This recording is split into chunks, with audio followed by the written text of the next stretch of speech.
Hello everyone, hope so that you all are safe at your houses. So we have completed our chapter number 7 and now only one chapter has been remaining in our course of term 1 and that is chapter number 11. Afterwards we will continue with our worksheets. So right now today we are going to do the exercises of chapter number 7. Let's solve it out, right? Plants on the mountains are usually, mountains पर जो plants होते हैं वो कैसे होते हैं? They are usually flowerless. तो क्या लिखेंगे हम लोग यहाँ पर? They are usually flowerless and have blanks to multiply. वो कैसे multiply होते हैं? With the uses of cones. Plants growing in desert stores water in the, उनके पास तो leaves नहीं होते तो वो किस में store करते हैं अपने water को और वो fleshy कैसे रहते हैं? They store it in their stems. Leaves of the underwater plants absorb gases. Under water plants जो है वो कहाँ से गैसेस एब्जॉर्ब करते हैं which are dissolved in water.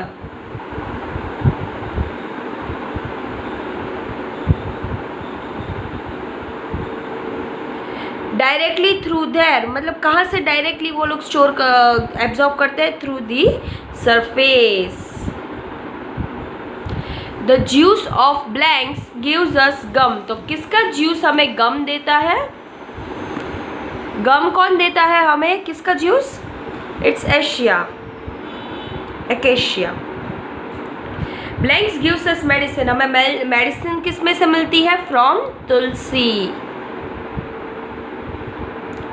It's from tulsi. Am I right? अभी चॉइस द करेक्ट ऑप्शन करेंगे. Which of this can grow in the areas of the less rainfall. जहाँ पर कम रेनफॉल होता है वहाँ पर कौन सा ये ग्रो हो सकते हैं? तो इसमें क्या आएगा? पीपल एंड गुलमोहर, शीशम एंड शाल, अशोक, सारे लेस रेनफॉल में ग्रो होते हैं. तो इसमें आएगा all of this. Which of this is true about the plants that grow on the mountains? Mountains पर जो plants grow होते हैं वो कैसे होते हैं? Tall and straight होते हैं, conical shape में भी होते हैं and they grow cones with the seeds inside them. हाँ, उनके अंदर cones भी होते हैं. So the answer will be D. Which of these plants growing in and swampy regions to breathe? तो उनके लिए उन्हें क्या चाहिए? They need breathing roots. What do they need? They need the breathing roots. Where do saprophytic plants get their nutrients from? उन्हें nutrients कहाँ से मिलते हैं? From the dead plants and animals. Stems of which of these plants would use to make the baskets and walking sticks? हम लोग baskets और walking sticks किस में से बनाते हैं? From bamboo. Which of these refers to the dry lands that receives very little rainfall? तो सबसे कम rainfall कहाँ पर होता है? It's in desert areas. Am I right? Desert area में कम rainfall होता है. Why do we find a coconut tree in coastal areas? Coastal areas में coconut tree क्यों दिखाई देते हैं? Because coconut tree can survive in salty water. क्योंकि वो जो होते हैं वो salty water में survive कर सकते हैं. How do some plants survive underwater? They can survive because their leaves absorb gases directly from their surface. Surface में से डायरेक्टली वो गैसेस को एब्जॉर्ब कर लेते हैं. सो अभी plants that grow in areas of heavy rainfall. तो heavy rainfall में कैसे प्लांट्स ग्रो होते हैं? रबर के और teak. Rubber and teak grows into the heavy rainfall. Plants that grow in desert. Desert में कैसे प्लांट्स ग्रो होते हैं? They are cactus and babool. Under water plants. तो अंडर वाटर में क्या आएंगे? Tape grass and pond weed.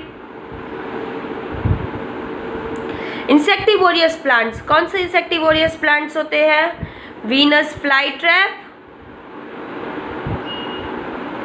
And pitcher plant. Plant fibres. तो कौन से आएंगे? There will come cotton and jute. Plants that give us medicine. Medicine हमें देने वाले प्लांट्स बहुत इजी है. Tulsi and neem. Plants that grow on land. Land पर ग्रो होने वाले प्लांट्स कौन से होते हैं? They are terrestrial plants.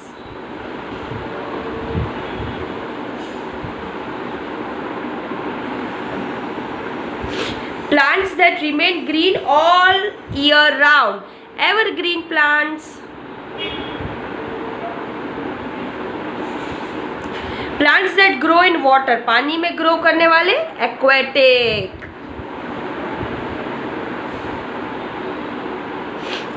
Plants whose leaves are modified to trap insects.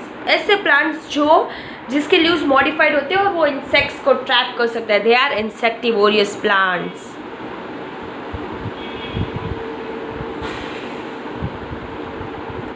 Plants that cannot make their own food and they absorb the nutrients from the dead plants and animals. तो ऐसे कौन से plants है? They are non-green plants.